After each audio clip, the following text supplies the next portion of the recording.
is grappling with a quadruple wave of potentially serious viruses just as millions of Americans wrap up the holidays and head back to work. The Centers for Disease Control says cases of the flu, COVID, RSV, and norovirus, or the stomach flu, began to rise just days before the holidays. Just before the holidays, 40 states are now reporting high or very high levels of illnesses, and those numbers will likely climb even higher as the U.S. heads into peak flu season. Dr. Slane Gounder is here with me in Studio 57. She's a CBS News medical contributor, editor-at-large for public health at KFF Health News. Doctor, do we expect that this surge is because we all gathered and that's sort of typical, or what is fueling the spike of all four? So we typically see flu cases start to go up in December, peak in February. And this is very much the pattern we're seeing again this year, very much driven by holiday gatherings, people traveling, multi-generational gatherings with little kids around grandparents. So that pattern is not surprising. COVID, we're seeing COVID cases go up a bit later than we saw last year. And so we still don't know exactly what COVID season, quote unquote, is going to be. And then with respect to RSV, that one, we typically see increasing over the winter months, and norovirus is called the winter stomach flu for a reason because we typically see transmission during the winter months. Yeah, you and I got that. So hopefully that means we're done. We don't get any of the other three, right? That's how medicine and science works. All right, let's talk about which of the viruses poses the biggest risk. And I want to also ask you about vulnerable groups, although you did mention some. Yeah, so in terms of what poses the biggest risk, it's really important to understand that COVID is still not equivalent to the flu. It is more deadly, particularly in high-risk persons. So we need to say that again. Yeah, because COVID is not the flu. Everybody just says it's just like the flu. I'm not even going to bother getting my your shot. risk of hospitalization, especially if you're a higher-risk person, is higher with COVID than with the flu. So if you're somebody who's older, if you're immunocompromised, if you have a lot of underlying medical conditions, particularly obesity and diabetes are big risk factors. And then if you're also at the very young end of the spectrum. So for little kids, starting at the age of 6 months of age, you can start vaccinating. And it's those young infants who have very small airways, underdeveloped immune systems, can also quickly get into trouble with a viral respiratory infection. And when we get those shots, we're not just protecting ourselves, we're protecting those around us. So when is the best time to get vaccinated? Well, now, if you have not been vaccinated yet, get vaccinated now because we're seeing the cases starting to go up now. Just in the last day, I've had a couple colleagues, friends, been diagnosed with influenza. So, we're definitely seeing it here in the community. And while these, one thing I think that's really misunderstood with the vaccines is they don't prevent all infections, but they do prevent you from getting really sick, ending up in the hospital, dying.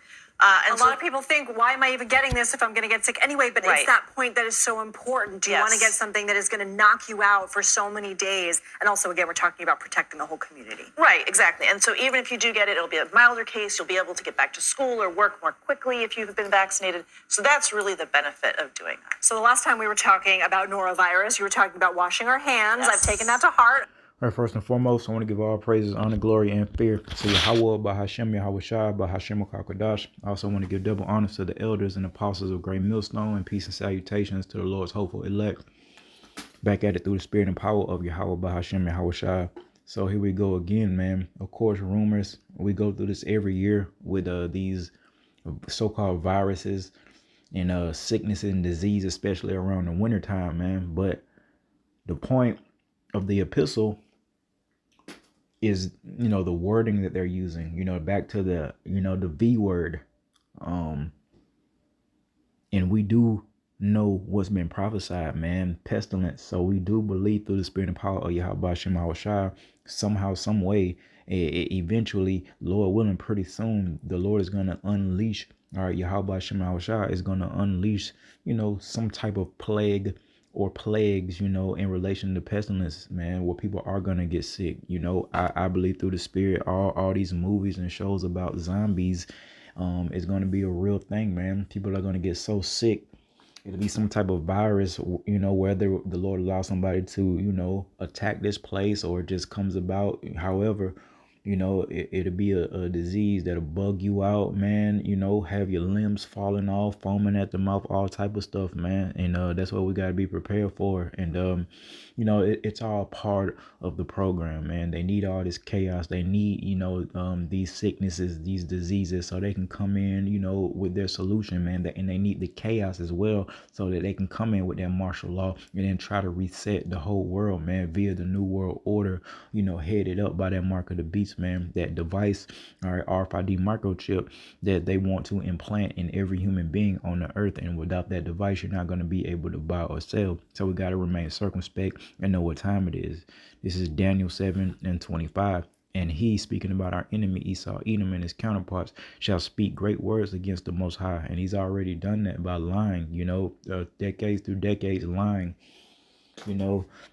confusing the whole earth, matter of fact, on who the actual children of the Lord is, man, or who the children of the Lord are. All right, but that's been revealed through the spirit and power of Yahweh Shema Shah against the Most High, and shall wear out the saints of the Most High. And the saints of Yahweh Shema Shah are going through that right now, man. But definitely you'll see the full strength of that exhaustion during the time of persecution, man. All right. And here's the point. And to change times and laws. And we see this man change his own laws. So all this talk about constitution that these people here in Babylon the Great love to holler about when some shit goes wrong or they want to do something, and they're always screaming about their constitution. Constitution this, constitution that, rights this, right that. I have the rights to do this. I have the rights to do that. Well, guess what? These people are about to find out here pretty soon that their fearless leaders, all right, the Edomites, that they don't give a flying flip about nothing or nobody except themselves, and they'll just change the law. Look at marriage, man. It wasn't lawful here in Babylon the Great, I mean, to the best of my knowledge, for same-sex marriages and things like that. Now it is, man, and that made it such a way, if you talk bad about anybody that lives a different type of lifestyle, man, they liable to lock you up, man, persecute you for rebuking that wickedness, man. So we got to get out of here. What time it is, man.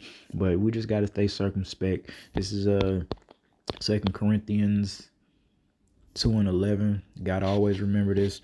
Lest Satan should get an advantage of us, for we are not ignorant of his devices. So we're not ignorant to another lockdown, another pandemic. And first and foremost, we believe in prophecy, so it has to happen some type of way. So we do believe it's coming again, and Lord willing, this won't be a test. It won't be a fluke. It'll be the real thing. And everyone will start to see people drop around them, man. They're gonna have to start quarantining cities for real this time.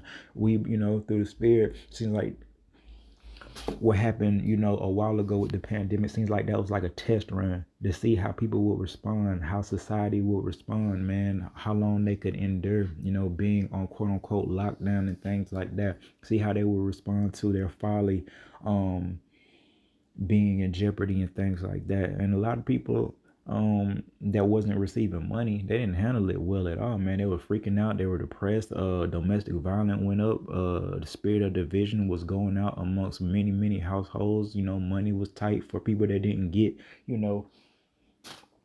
funds and things like that. It was rough for some people. For some other people, man, they was living the best life. A lot of our people, man, you Israelites, so-called blacks, Latinos, and Native American Indians, man, some of our people were living it up, man. The PP whatever, I ain't get no damn loan. I don't even know what it is, PPP loans or whatever. The stimulus checks, all those things, man. Enjoying themselves, just chilling, and getting that money. All right, little do they know that was their time to get right with Yahweh Shema Shai, to learn something about this truth and then apply it, man. All right. As a dog returned to his vomit, so a fool returned into his folly. And that's what our people did after that pandemic was so-called over, and it just kind of disappeared all of a sudden. You know what I mean? The people went right back to their lewd acts and their foolish behavior, man, and they didn't take heed to the prophets of Yahweh Shema Shai. They didn't put forth no effort to inquire sincerely the names of Yahweh Shema Shai. A lot of our people still taking the name of the Lord in vain. They don't care. They say, hey, I was raised this way, this is all I know, this is the Lord I know. Might even point to the picture, man. seizure Borgia, you know, and they'll boast in that and they'll get angry and they'll defend what they believe in, man, without sincerely inquiring, man, you know, and it's gonna cost them dearly, man, during this time of great tribulation when the Lord does, in fact, unleash these things upon the earth. And let's see that in the book of Luke,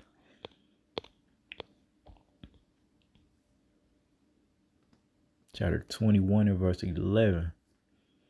And it reads, and great earthquakes shall be in diverse places. These are the signs preceding the Lord's second coming. All right, words from Malachi Hawashai himself, called Halal Malachi Hawashai, and famines and pestilences. So, earthquakes, and that, you know, that can go into any type of major storm that the Lord will bring upon the earth, tornadoes, tsunamis, etc. All right, snowstorms, hail. We've seen these things, and you know,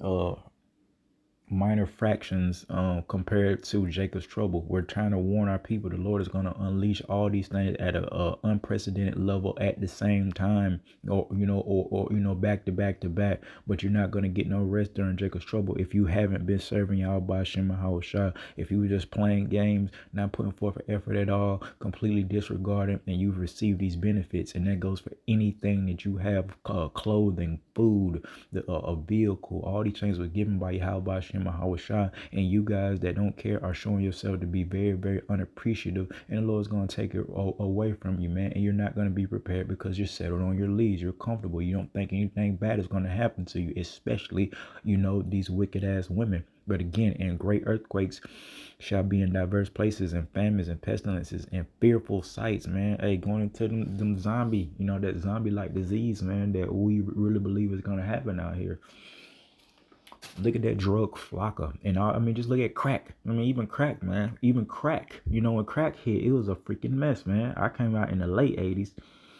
And I definitely heard and definitely seen, you know, news and, you know, how the culture was, you know, especially in New York and all these major cities, man. Crack put people in a damn zombie-like state. That flock of stuff had people jumping, you know, in the moving vehicles. How much more when the Lord unleashes the pestilence, all right, and unleashes, you know, that type of spirit upon people? It's going to be like zombies, man. It'll probably be hordes of people. And guess what? You know, everybody got a sword damn near in Babylon the Great. It'll be a mess. It's gonna be a bloody mess, man. Them people not going for that zombie shit. They're gonna take them swords, and you know, it's gonna be so many bodies, they're not gonna be able to bury them, man. It's gonna be, you know, bodies everywhere from many reasons, not just the pestilence, man, but again, earthquakes, those storms.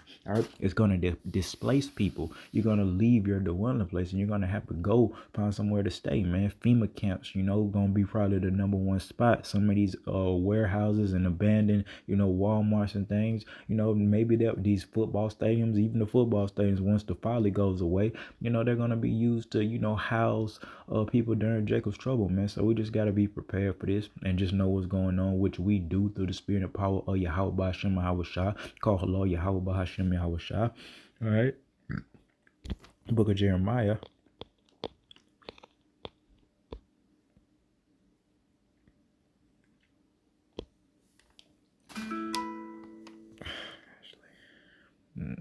Jeremiah. This is Jeremiah 30 and verse 6. Ask ye now and see whether a man doth travail with child. And we know, the way the Lord set it up, men don't bear children. But why is the scriptures going into a man looking like he's getting ready to bear a child? You know, those birth pains, you know, the fear. All right. Wherefore do I see every man with his hands on his loins as a woman in travail, and all paces are turned into paleness, because everybody's scared as hell, man, during this time of Jacob's trouble, man, preceding the Lord's second coming. All right, this is going to be a time like the earth has never seen before. Alas, for that day is great, so that none is like it, man. It's never going to be a time like this, man, ever again, nor has it ever been. It even is the time of Jacob's trouble. So there's that precept when you hear us bringing out Jacob's trouble, there it is. This is what the Lord is talking about. This period of time where he is going to bring a great tribulation, destruction, judgment onto the earth, starting with you wicked Israelites, you 2/3 of the nation of Israel, who these law, statutes, and commandments commandments was given to, but y'all disregarded it. All right. But he shall be saved out of it, and that he is going into the remnant of the nation of Israel, man. All right. Study to show yourself approved. I'm not going into the story of Esau and Jacob through the Spirit in this epistle, man. Got to study to show yourself approved who Jacob is and how it symbolizes our entire nation to this very day. All right. Or at least the remnant. All right. But that's the precept on Jacob's trouble. These things are happening, and Lord willing, you hear the rumors they talking about. It's 4 viruses going on right now, but it's always that. It's always viruses going out. But when they start to hype it up, that's what you gotta, watch. When it starts to get hyped up, when they're putting attention on it and putting it on the big news, man, because people constantly getting sick. Come on, dog. People been getting the so-called flu. They can call it what they want forever. Every winter, people go through this shit. Every fucking spring, people have allergies and things like that, man. But again, prophecy does say, everybody want to text me when the prophecy does state that there's going to be earthquakes in diverse places and pestilences, man. All right, wars and rumors of wars. All these things are, god damn it, bro. Yeah, you see, yeah.